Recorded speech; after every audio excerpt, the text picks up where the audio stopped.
Good afternoon বন্ধুরা, দেখো আজকে আমার লাঞ্চ থালি তৈরি হয়ে গেছে।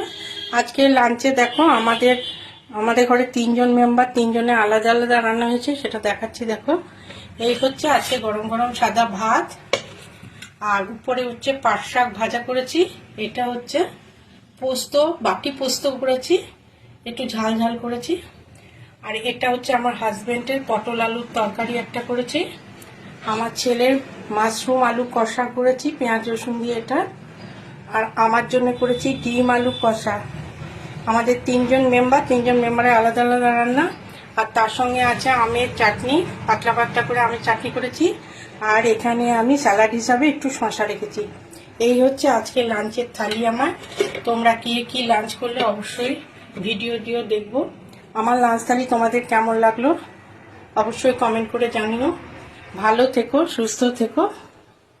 এই পর্যন্ত।